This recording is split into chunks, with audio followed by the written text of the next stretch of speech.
किनभने यो समय भनेको चाहिँ कस्तो हो भने केही गरे पनि बित्छ, नगरे पनि बित्छ। यसलाई चाहिँ पैसा जस्तो खर्च नगरेर ब्याङ्कमा लगेर राख्यो भने बस्ने, अनि के अरे खर्च गर्यो भने यो सिद्धिने भन्ने त हुँदैन समय भन्ने कुरा त। त्यस कारणले यो समयलाई, यो एउटा जीवन पाइएको छ, एउटा छोटो मनुष्यको जीवन पाइएको छ र यो जीवनमा चाहिँ के हो त भन्दाखेरि जुन समय चाहिँ छ त्यो समयलाई चाहिँ जतिसम्म सदुपयोग गरौँ। किनभने अरू काम गरिएन, अरू काम नगरेपछि त केही न केही त गर्नु पर्यो।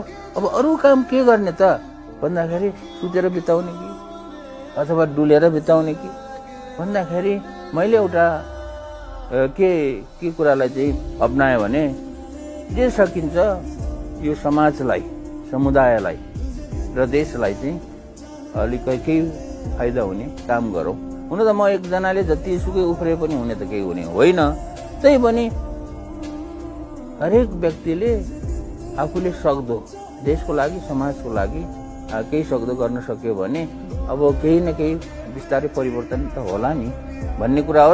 र म चाहिँ आफूले चाहिँ आफैलाई भन्दाखेरि र सबैलाई भन्दाखेरि नितान्त रूपमा मैले जे गरिरहेको छु यो चाहिँ के हो त भन्दाखेरि मैले चाहिँ समय बिताउनुको लागि, टाइम पास भन्छ नि मान्छेले, केही पाएन भने मान्छेहरूले के गर्छ, टाइम पास गर्नको लागि तास खेलौँ भन्छ नि होइन, अथवा टाइम पास गर्नको लागि गएर डुल्न जाउँ भन्छ नि।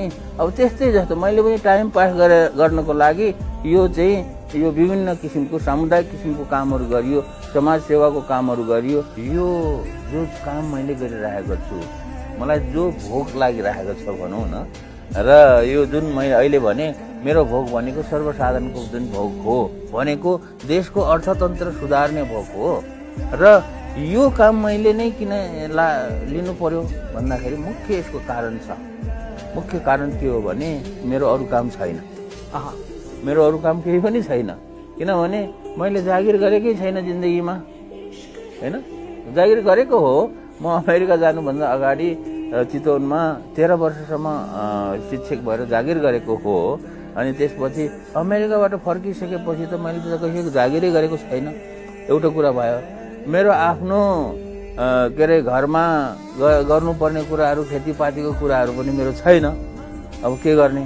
अनि तेस्रो कुरो चाहिँ के हो त भन्दाखेरि मैले कुनै व्यवसाय गर्नै जानिनँ अहिलेसम्म र गर्दा पनि गरिनँ भनेपछि त मलाई त के भयो भन्दाखेरि कुनै चिज त गर्नु पर्यो नि जिन्दगीमा। एउटा समय बिताउनको लागि केही न केही चिज त गर्नु पर्यो।